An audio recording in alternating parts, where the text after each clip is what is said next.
habaye iki ngo abari basanzwe bigisha Imana babwiriza ubutumwa bwiza bisange bari mu macakubiri? Ibihe byiza bakunzi ba Meya Boss TV, nkuko mukurikirana ibiganiro byacu bitandukanye n'amakuru, tukaba tubararikira gukomeza kudukurikira ibiganiro turi kubagezaho muri iyi minsi. Hanyuzemo igihe kinini tudakora, ariko zari impamvu zo kugira ngo dukomeze tubashakire ibintu byiza kandi zabagirira umumaro. Rero imyaka igiye gusaga 32 u Rwanda rwibuka jenoside yakorewe abatutsi muri 1994. Iki cyaha cya jenoside kikaba cyaranemejwe n'umuryango w'abibumbye nyuma y'uko habayeho n'izindi jenoside zitandukanye ku isi. Rero muri uyu mwanya ndi kumwe hano n'umutumirwa, ngiye kuri mikoro ndi Mutuyimana Innocent, nkaba ngiye kwakira umutumirwa kugira ngo tuganire ku ngingo zerekeranye na jenoside yakorewe abatutsi muri 1994, ariko mbahishira ingingo ndaza kwabwira mu kanya tugiye kuganiraho muri rusange. Reka mbanze mwakire abibwira ubundi twanzike n'ikiganiro. Murakoze cyane. Amazina yanjye nitwa Nsabimana Emmanuel, ndi umunyeshuri muri kaminuza y'u Rwanda, niga ubuvanganzo ndetse n'indimi, by'umwihariko kwigisha icyongereza n'ubuvanganzo mu cyongereza. Murakoze cyane. Arakoze cyane Emmanuel, ngira ngo abantu bajye bakurikira Meya Boss TV barabibona, ntabwo iyi sura ari ubwa mbere bayibonye, n'ubundi ajya dufasha mu busesenguzi bunyuranye. Ngira ngo n'umwaka ushize ubwo twari tugeze muri iki gihe kidasanzwe, igihugu cy'u Rwanda gifata umwanya uhagije wo guha agaciro izo nzirakarengane, nabwo twari kumwe mu kiganiro twagiranye. Ubwo abadukurikira cyangwa uwabaje ku muyoboro wacu ari mushyashya ashobora kureba icyo kiganiro n'ubundi cyatambutse mu mwaka washize. Rero Emmanuel, tukwakira hano kugira ngo tugire ingingo tuganiraho. Buriya ibyo twavugaho kuri iki gihe aba ari byinshi, ariko ndagira ngo hano dufite ingingo isa n'iremereye, n'ubundi isaba ngo umuntu kugira ngo yumve bisobanuye kuba akurikirana amateka rimwe na rimwe. Ingingo uruhare rw'adini muri jenoside yakorewe abatutsi, ndetse n'icyabuze ngo abahoze bigisha Imana bigishe urwango. Ubundi biragoye umuntu winjiye mu Mana neza kugeraho yigisha urwango, bikanarenga urwango bikagera hafata umwanzuro wo kuba nawe yakwica abandi bantu. Kumva icyo kintu ku muntu usanzwe afite umutima nama biragoranye. Rero muri rusange tugiye gusangira amakuru ndetse n'ishusho rusange y'uruhare rw'amadini muri jenoside yakorewe abatutsi, ariko nanone turebe icyabuze, abantu babuze iki kugira ngo abantu bari basanzwe bariyeguriye Imana bijandike muri jenoside yakorewe abatutsi. Wenda turaza no kugenda twumva n'amazina namwe yagiye agaragara. Murakoze cyane. Ingingo nziza, ariko wenda mbere yuko dukomeza ngira ngo mbaze nihanganisha abanyarwanda bose muri rusange n'inshuti z'u Rwanda, ndetse cyane cyane abarokotse jenoside yakorewe abatutsi muri iki gihe twibuka ku nshuro ya 32 jenoside yakorewe abatutsi mu Rwanda. Ni ingingo nziza rero guhuza cyangwa se kuvuga ku ruhare rw'amadini muri jenoside yakorewe abatutsi, ndetse n'icyabuze kugira ngo abari basanzwe bigisha Imana babwiriza ubutumwa bwiza bisange bari mu macakubiri, bisange bari kubwiriza ubutumwa ahubwo kugira ngo bufashe abantu gukira, ahubwo buboshye bajye kwica abandi. Mu busanzwe rero ugerageje guhuza amadini ndetse n'ubuzima busanzwe bwa sosiyete, ni ibintu utakwiye gutandukanya, kuko abitwa abakristo cyangwa se abayoboke b'ayandi madini nibo ku rundi ruhande iyo tuje mu nzego za leta cyangwa se ibindi bikorwa bya leta bitwa abaturage. Ni ibintu utatandukanye. Igihe cyose iyobokamana idini riri muri sosiyete, hakaba hari n'imitegekere ya leta, ibyo bintu bibiri byombi biba bigomba gukorana kandi bikorera mu muntu umwe. Kuko yaba ari wa muyobozi w'itorero, yaba ari wa umuyoboke w'itorero, niba guverinoma ihindukira ikavuga ngo aba ni abaturage bacu. Bivuze iki rero? Niba guverinoma yari iriho muri icyo gihe cya 1994 na mbere yaho yarashishikarizaga urwango, mubo yabibwiraga ni abaturage b'igihugu. Mu baturage b'igihugu ari naho abakristo n'abandi bayoboke b'ayandi madini baherereye. Bisobanuye ko rero nabo ntago bari kugira gute ku excluding kuba babakuramo. Rero numva amadini yarajemo, kuko idini mu gihe rihari hakaba hari n'ubutegetsi, ni ibintu bijyana. Uko abayoboke b'amadini ni nabo baturage b'igihugu. Ahubwo umuntu yarinde yakibaza ku idini ryo buriya rero rifite umurongo utandukanye n'uwa politiki. iyo rikorera mu gihugu runaka of course hari ibyo politiki bisaba baba bagomba gucomplyinga nabyo bakagendana nabyo, ariko inshingano y'amadini nyamukuru ntekereza yuko ari ukwigisha iyobokamana nyine, akora spiritual part, gukiza imitima y'abantu kugira ngo abantu babohoke ibumve bameze neza mu buzima bwabo bw'iyobokamana, cyane cyane bategura ubuzima bw'ahazaza batakiri ku isi. Ubwo ikidini ahanini ryagombye kwerekana no kwigisha abantu gukora ibyiza, kuko bavuga yuko ibyiza ari byo bazahemberwa nibagera mu ijuru. So ahubwo twakibaza ngo byagenze bite kugira ngo wa muntu waramburaga Bibiliya agasoma ijambo ry'Imana birangira ari kuvuga ngo wowe uri kanaka uriya ni kanaka, so ntabwo makwiye kuba murebana neza cyangwa se mubanye neza. Urumva rero ibyo ugerageje kubivuga bisaba ngo unavuge mu by'ukuri amadini yaje aturutse hehe, kuko iyobokamana ntabwo ari ikintu cyavuye ahantu from nowhere ngo bize byitura mu Rwanda, hari aho byaturutse. Mu gihe abakoloni bazaga muri Afurika, mbere yaho hamanje kuza abamisiyoneri. Wenda mbere nuko n'abamisiyoneri banaza ubundi dukurikirana amateka, wenda abantu badukurikira bajya bakurikirana amateka, ubundi habanje kubaho ikintu cyitwa exploration, aho nyine abantu runaka baturutse ku migabane itandukanye nabo bagendaga bazenguruka, ngira ngo ni muri ubwo buryo ba Columbus bagiye bavumbura Amerika cyangwa se n'indi migabane, ari nabwo n'abazungu batangiraga kugira muri Afurika. Icyo gice nyine cyari ukureba ibindi bice bishobora kuba biri ku isi ariko abantu batari bazi.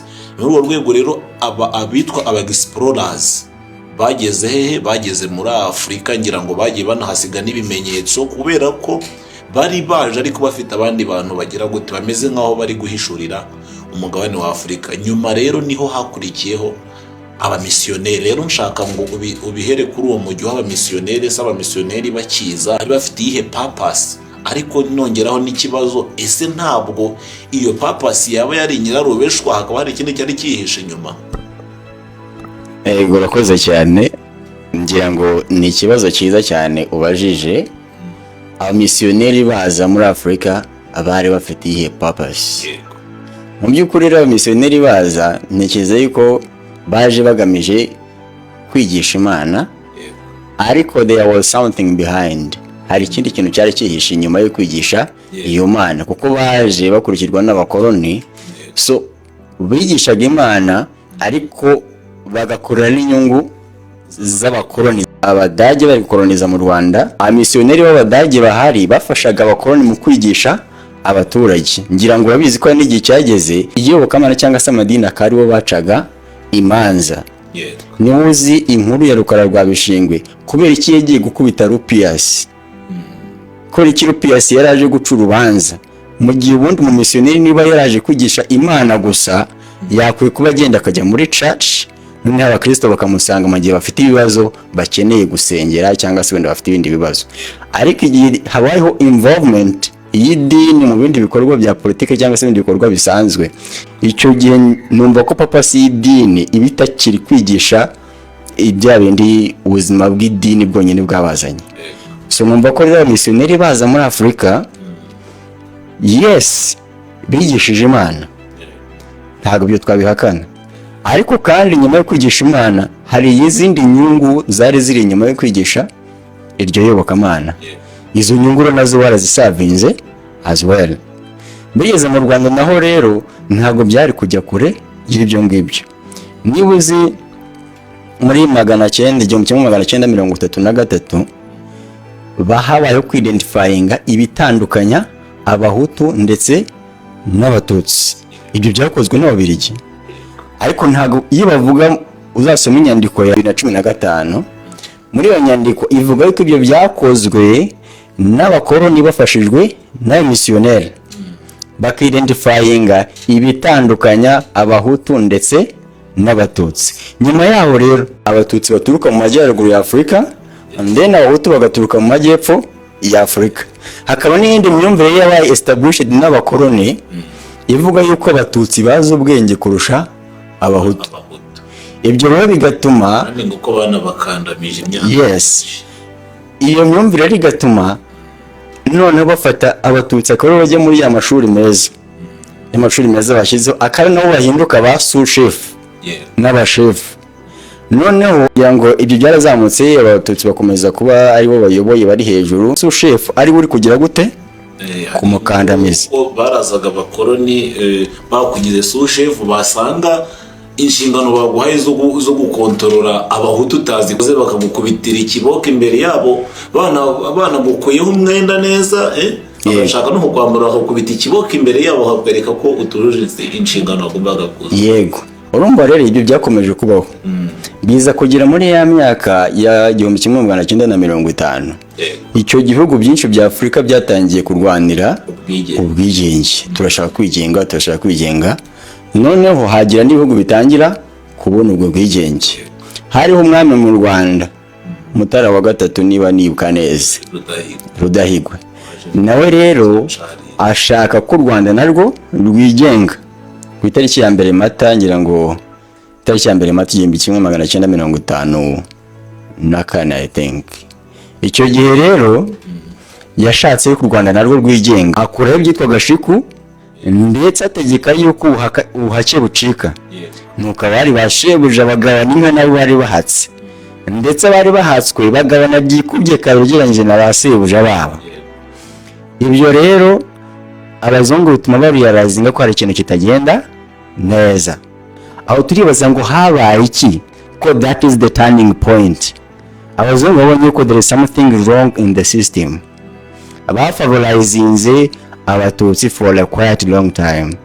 Noneho babona yuko abatutsi babafavorized bakiga bagafasha wenda mu nzego zimwe na zimwe n'abasous-chef n'izindi, babona yuko abo bantu noneho bigumuye. Now they want independence, they want us to leave their country. What should we do now? Ari naho duhuriza rya yobokamana ndetse na genocide involvement, kuko bahise bavuga ngo murabizi neza yuko abatutsi badakomoka hehe mu Rwanda, they come from Ethiopia, bava mu majyaruguru ya Afurika. Bavuga ngo rero nkamwe bahutu, abatutsi ni bake, mwebwe ni mwe rubanda nyamwinshi. Bize muri amashuri aciriritse, bize za seminari, batangira kubafavorizinga, barimo Kayibanda. Yes. Ibyo rero bituma ku itariki 24 Werurwe 1957 hasohoka inyandiko yiswe Manifeste des Bahutu. Manifeste des Bahutu.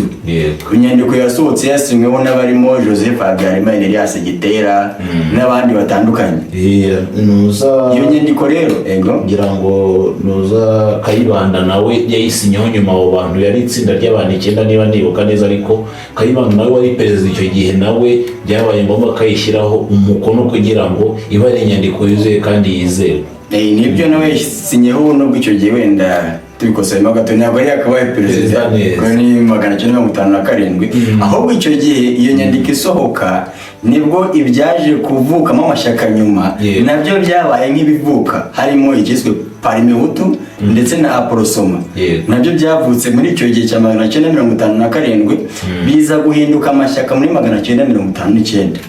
ngira ngo Parimehutu yabaye ishyaka muri mu Kwakira niba nibuka neza, and then Aporosoma iza kubishyaka mu Gushyingo I think, muri Gashyantare muri uwo mwaka.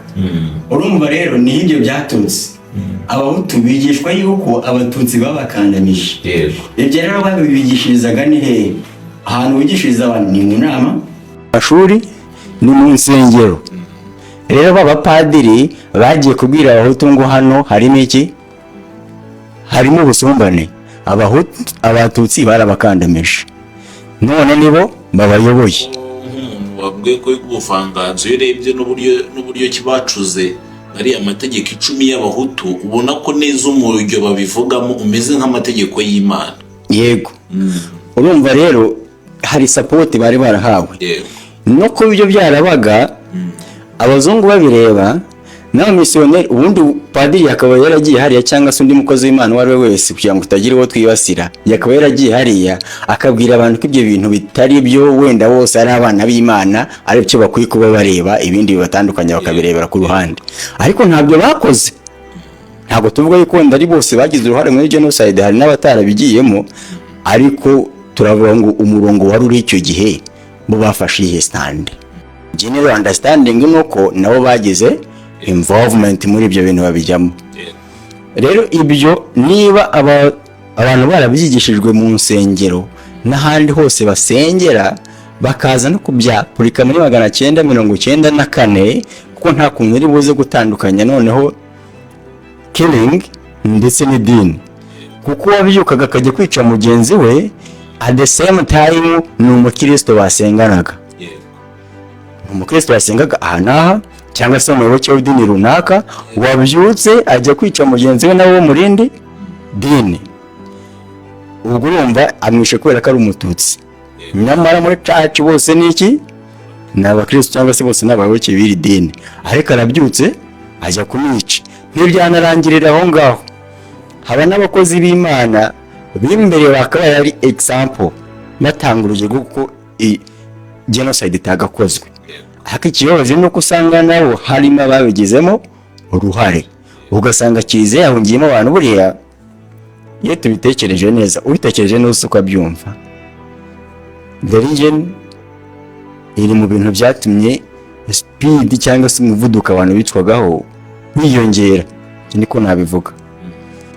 Kuko niba abantu wenda babishe mu giturage babuze ahandi bahungira, niba babuze ahandi bahungira baravuga ati buriya ibyo aribyo byose hari ahantu ku rusengero no hari safe, nta muntu watinyuka kwataka inzu y'Imana. Yego, icyo mvuga rero, urumva niba urusengero rwahongeyemo abatutsi basaga nk'igihumbi 800 bingahe bitewe n'uburyo rungana, none habicanyeho kugira ngo bajye kubashakisha mu bihuru aho bihishe n'ahandi hose, bakabasanga ahantu hamwe bakabatera grenade bakabagota bakabarasira icyarimwe. Ibyo bintu byihutishaga speed y'ubwicanyi, ahubwo iyo biza kuba bidahari wabonda abantu maybe abasurvivinze bashoko bari umubare mwinshi ugereranyije n'abagiye.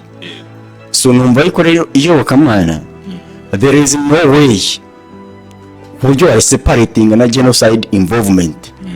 Ahubwo wenda tuze kwibaza, sinzi niba wenda biri, ariko tuze kwibaza ngo nyuma y'uko bagize iyo involvement babyumva bate?